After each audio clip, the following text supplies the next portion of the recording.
Halo teman-teman, selamat datang di podcast kami. Pada episode kali ini, kami akan membahas topik mengenai digital disruption dan juga value creation, yaitu bagaimana perusahaan-perusahaan di Indonesia merespon disrupsi digital untuk menciptakan nilai dan juga mempertahankan keunggulan kompetitif di pasar yang terus berubah. Dalam podcast kali ini, kami akan menganalisis 4 perusahaan nasional yang terdaftar di Bursa Efek Indonesia, yaitu Telkom, Bank Jago, Goto, dan juga Unilever Indonesia, di mana keempat perusahaan ini dipilih karena mewakili sektor yang berbeda, mulai dari telekomunikasi, perbankan digital, teknologi platform, hingga FMCG, sehingga itu memberikan gambaran yang komprehensif mengenai strategi inovasi di emerging market seperti Indonesia. Nah, seperti yang kita ketahui, digital disruption itu telah mengubah perilaku konsumen, struktur industri, dan juga cara perusahaan untuk menciptakan suatu value. Maka dari itu, perusahaan tidak lagi bisa mengandalkan strategi lama, tetapi juga harus melakukan inovasi berkelanjutan agar tetap relevan dan kompetitif. Dalam perspektif strategic management, David menyatakan bahwa strategi yang efektif itu harus mampu menyesuaikan diri dengan perubahan lingkungan eksternal, termasuk perkembangan teknologi dan juga digitalisasi. Porter juga menekankan bahwa keunggulan kompetitif dapat dicapai melalui diferensiasi atau juga kepemimpinan biaya, sedangkan Barney melalui resource-based view menjelaskan bahwa perusahaan yang mampu mengelola sumber daya yang unik dan juga sulit ditiru itu akan memperoleh keunggulan yang berkelanjutan. Nah, kerangka teori ini itu cukup relevan dengan digital disruption karena teknologi digital bukan hanya mengenai alat operasional, tetapi juga mengenai sumber daya strategis yang dapat menciptakan value baru. Nah, dari itu kita ada analisis tentang Telkom Indonesia, yaitu Telkom Indonesia merupakan perusahaan telekomunikasi terbesar di Indonesia yang menghadapi tekanan besar akibat disrupsi digital dan pergeseran dari layanan suara ke layanan data. Berdasarkan laporan tahunan, Telkom mencatat pendapatan sekitar 149 triliun rupiah, di mana kontribusi terbesar berasal dari layanan data dan digital. Namun, meskipun pendapatan relatif stabil, perusahaan mengalami tekanan margin laba akibat meningkatnya biaya operasional dan persaingan yang ada di industri. Sebagai respons strategis, Telkom melakukan transformasi digital dengan mengembangkan layanan broadband seperti IndiHome, bisnis data center, serta solusi digital untuk segmen enterprise. Jumlah pelanggan IndiHome tercatat telah melampaui 9 juta pelanggan, menunjukkan bahwa sumber value Telkom mulai bergeser dari layanan konvensional ke layanan digital.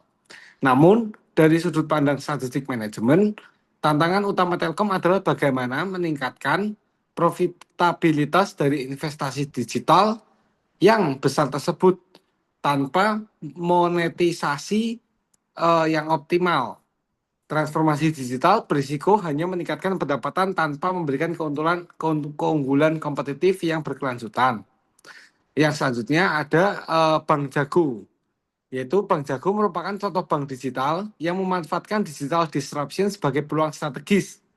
Berbeda dengan bank konvensional, Bank Jago tidak mengandalkan ekspansi cabang fisik, melainkan membangun ekosistem digital yang terintegrasi.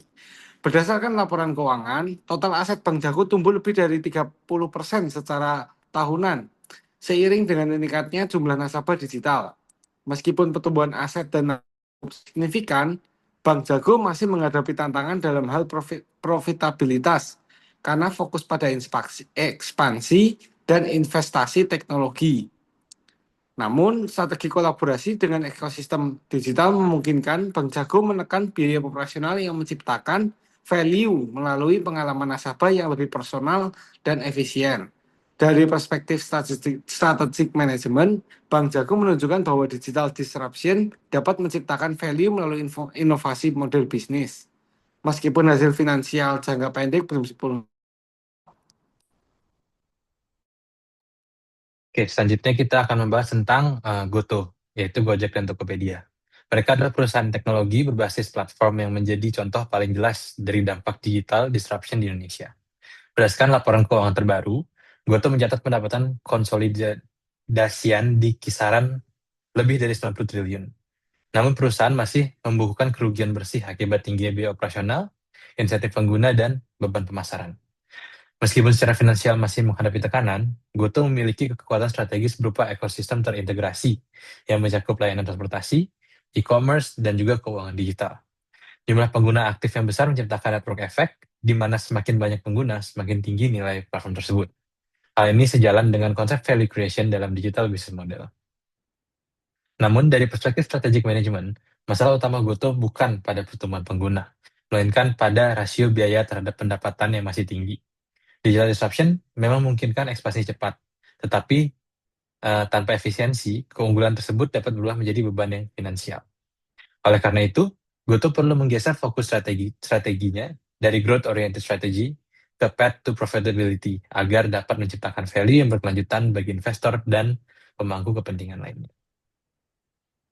Oke, selanjutnya ada Unilever. Jadi Unilever sebagai perusahaan FMCG menghadapi tekanan kerja yang signifikan di tengah era digital disruption dan persaingan produk lokal. Jadi pada tahun 2024, Unilever mencatat penurunan penjualan bersih sekitar 8,9% year on year menjadi kurang lebih 35,1 triliun. Sementara laba bersih turun sekitar 29-30% menjadi kurang lebih 3,4 triliun. Nah, jadi margin laba juga tertekan akibat kenaikan harga bahan baku serta meningkatnya intensitas promosi dan persaingan harga, khususnya dari merek lokal yang menawarkan produk serupa dengan harga lebih terjangkau. Perubahan perilaku konsumen yang semakin price sensitive dan aktif di kanal digital turut memperkuat tekanan terhadap volume penjualan dan pasar pangsa Unilever. Sebagai respons, Unilever Indonesia menerapkan strategi localization dan digital transformation. Perusahaan menyesuaikan portofolio produk dengan kebutuhan dan daya beli konsumen lokal termasuk inovasi ukuran dan harga, serta memperkuat pemasaran digital dan e-commerce. Pada semester 1 2025, belanja iklan dan promosi meningkat hingga sekitar 8,9% dari total penjualan, menandakan fokus pada kanal digital dan engagement konsumen. Selain itu, Unilever melakukan efisiensi rantai pasok dan optimalisasi distribusi untuk menjaga margin, yang mulai menunjukkan hasil positif dengan pemulihan penjualan dan peningkatan margin pada paruh kedua 2025. Hal ini menegaskan bahwa meskipun bukan perusahaan teknologi digital, disruption sangat mempengaruhi cara Unilever Indonesia menciptakan nilai melalui data konsumen, kanal digital, dan inovasi produk. Nah, berdasarkan analisis keempat perusahaan, terdapat beberapa solusi strategis yang dapat diterapkan secara lebih spesifik. Untuk Telkom Indonesia, perlu mempercepat monetasi layanan digital dengan memisahkan unit bisnis digital agar lebih agile dan fokus pada profitabilitas serta mengurangi ketergantungan pada bisnis legacy. Untuk Bank Jago, perlu meningkatkan pemanfaatan data nasabah untuk mendorong cross-selling produk keuangan dan meningkatkan margin laba, sekaligus menjaga efisiensi operasional agar pertumbuhan tidak mengorbankan profitabilitas.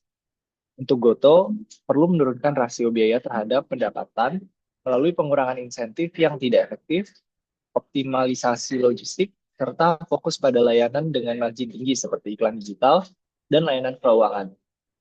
Langkah ini penting agar ekosistem yang besar dapat benar-benar menghasilkan value ekonomi.